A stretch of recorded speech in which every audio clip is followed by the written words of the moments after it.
Win the incredible Steigercraft 21DV Miami, powered by a Yamaha 200, in the ultimate season-long multiple-species subscriber-only fishing competition, the Fisherman's 2017 Dream Boat Fishing Challenge.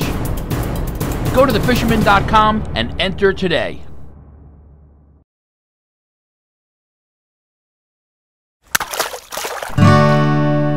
The fishing news is brought to you by Okuma. Hi there, Toby Lapinski for the New England edition of the Fisherman magazine with this week's web video fishing forecast for New England.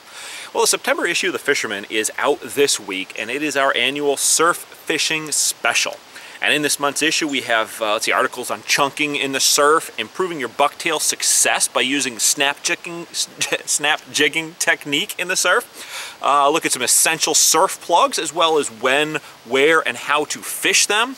And a bunch more articles for both boat and surf fishermen alike. Now, the digital edition is available right now, as that goes live at thefisherman.com every Monday, so you can check it out on our website.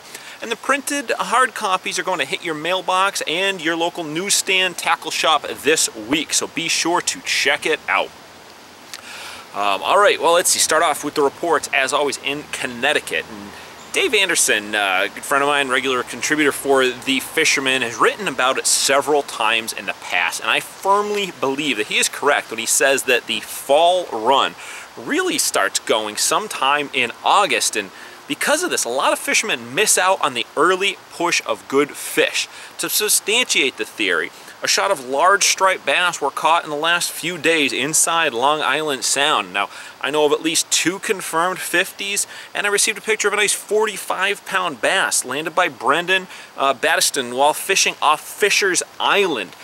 There's been a lot of bunker out there. Guys both from boat as well as by shore have been getting in on the action and hearing some much better success in the last week or so. This little change in the weather event that we got going on here in midweek is definitely kicking things into gear. Last few times out, I will say that I noticed it was much cooler while I was out fishing, and you know what, I love this time of the year, so I'm very happy that it's finally coming around. But it's not just about striped bass locally, as some pretty good fluke catches have been made in the deeper waters of the Sound. I received a picture of the first ever fluke landed by 13-year-old Devin Sanderson, and he caught the 6.5-pound fish in the deep waters off Niantic. Now, the area from around the Connecticut River moving east out past Fishers generally sees a good late summer run of larger fluke as they begin to move out towards their wintering grounds. It's a perfect opportunity to pick up a couple of snapper blues back at the marina or at the dock before you head out, and then live line those big baits in the deep waters. You just might get a spot on the Dreamboat leaderboard for your efforts.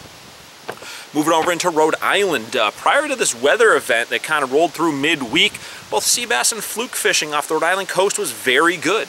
Many boats are reporting limit catches by many of their anglers on both species, but then most of Tuesday and Wednesday's trips had to be called off due to this weather, some big seas and winds rolling through. Hopefully the water doesn't get too dirtied up and the bite will be right back on track by the weekend. And then cod fishing out at Cox has remained very good, well, prior to this weather at least, with good numbers of fish to about 20 pounds or so being landed across the fleet. While I'm hearing in general that fresh clams are out fishing jigs, fish are still being taken on both methods, so it really pays to be prepared when you make the run out there. Last thing you want is to be all the way out on the Coxes and have just jigs and they want clams, or vice versa. And then up in Massachusetts, unless you were hiding under a rock for the last week and a half, then you're already well aware of what many have described as the best fishing for striped bass inside the Cape Cod Canal in the last 50 years. At least 5 50-pounders were weighed in last week at local shops, with a load of other 30 and 40-pound class fish being caught. But you know what? It couldn't, and fortunately did not last forever, as the easy bite has finally come back down to earth. Now, I will say that I'm hearing the guys who know how to jig the depths of the canal at night are still finding some quality fish. And I got word to some boaters reporting a large body of fish just outside the canal right now. So the stage is set for round 2. Will it happen on this next moon? We'll just have to wait and see. And lastly, the bite of giant bluefin kicked back in just in time for the commercial tuna season, which reopens on September 1st. After seeing a bit of lull in the action about a week and a half to 2 weeks ago, the fish turned back on in the last week with a bunch of nice fish being caught.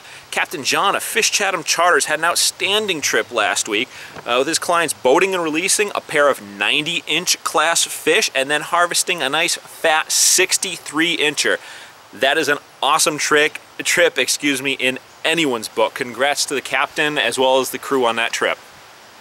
All right, well, there you have it. I'm Toby Lapinski for the New England edition of the Fisherman magazine, wishing you tight lines if you head out on the water this weekend. The fishing news is brought to you by Okuma.